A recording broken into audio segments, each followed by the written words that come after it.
fact of the matter is, though, Matt, is that this is really typical from what I have seen through the years. The people that I know who did their integration work in this life are all sitting inside of very similar configurations to mine. Their families have never accepted it. They condemn them. They're shunned. They're dismantled. They're just put off to the side as some crazy, weird energy inside of their family system that's contaminating it. But at the same time, all we have to do is look at our society, and we can see how prevalent these energies are and how unaddressed they still are. And so it is not like my family system is very typical to what I see. Very, very. There's usually one person who actually is the strongest and the least capable of continuing that legacy. And back to the origin, because to me, from what I've really witnessed inside of my own life, these energies are ancestral. And, you look back into earlier times in our collective history, and somebody who went through abuse like this, if they ever showed symptoms or ever actually tried to extract themselves by being emotionally present about how devastated they were, they'd be locked away in an asylum, I look at my own parents and how they're victims of abuse themselves. And just that earlier generation, it was impossible, say, for instance, for my father to deal with any of his traumas. All he could do was compulsively act them out on his own children. And this is where I see us on a collective level, is that these injuries and these traumas have been passed down from generation to generation for so long that, and it's a deep, complex dismantling that has taken place. And so that, for instance, in my family system, my mother was actually capable of sacrificing her children without protest.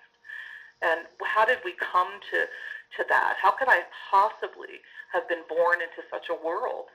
And to me, I think what has been the most shocking part of my journey is how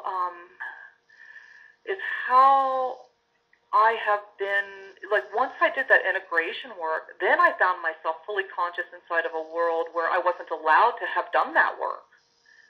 And so, it's like, it is really strange to me how far along, and you're asking, like, how did it come to be that this kind of thing would even be existing inside of our reality? And it's like a thing I wrote once in an essay I had written about Othello, and I don't know if you know that story, but it has a lot to do with he was, it was called Othello Naivete and the Predicament of the Innocent. And I think that in that piece I had written, as we realize that the shadow exists now in the very places our consciousness is meant to inhabit, we can see that we are mighty in our potential indeed. I think that what has happened is we have been systematically dismantled from our power through time and space. And these energies, they just enter into those places, okay? Like, a child would never be allowed, there is no way a child would be victimized in my presence, right? But that's because I'm conscious and integrated, and I've done this work. So people are really they're just acting out their own internal self-alienation in these dynamics. And, yes. But to respond to that specifically, I mean, at least from my perspective, and, fortunately I never, thank God, went through any of this, but, it would be mind-boggling to me to see anyone who would do anything to a child. Yeah. And, I haven't done integration work like you have, so to speak, but I would never tolerate that. I can't imagine anyone in my family or my friends or my coworkers would tolerate it as well. It's shocking to an outsider, I guess is what I'm saying. Yeah. That this could even occur, and I know it occurs. But yeah. It's just shocking. It is shocking.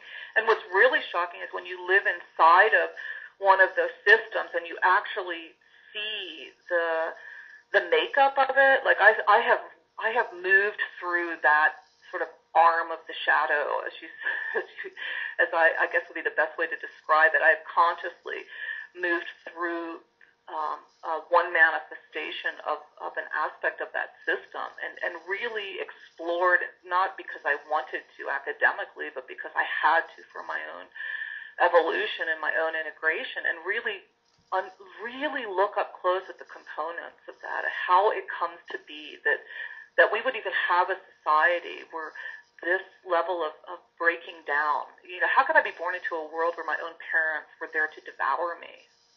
You know, it's shocking, but it isn't. It is not this extreme anomaly. But like you're saying, I do really believe when people are healthy, as you're describing yourself, in the face of these types of issues, then they cease to be.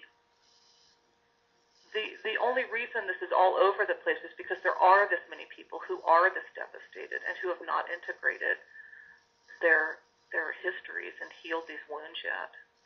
Yeah.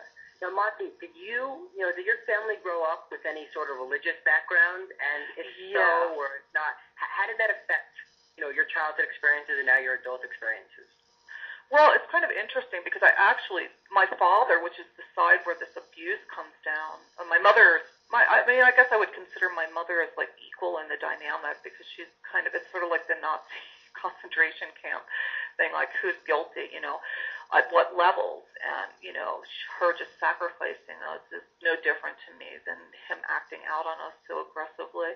But my father, his parents immigrated from Ireland. His father was an abuser too, and abused him, and his brother, who was a priest in the Catholic Church, and not just a priest in the Catholic Church, but he's high up in there. He brings in novices and all of that. His sister is a nun in the Catholic Church, and last I knew, she was like a principal of an elementary school. Incredibly abusive, incredibly condemning and shaming of these children. And I just remember at the time, 20 years ago, that was the last time I saw her, and we were there at like my father's funeral, and it was afterwards, and they were sitting around talking, and she was making fun of these little children who had a crush on each other and talking about how she aggressively shamed them. And it was, I look back on that now, and even with my uncle, the last contact I had with him, every so often he'll come toward me and try to dismantle this in me. And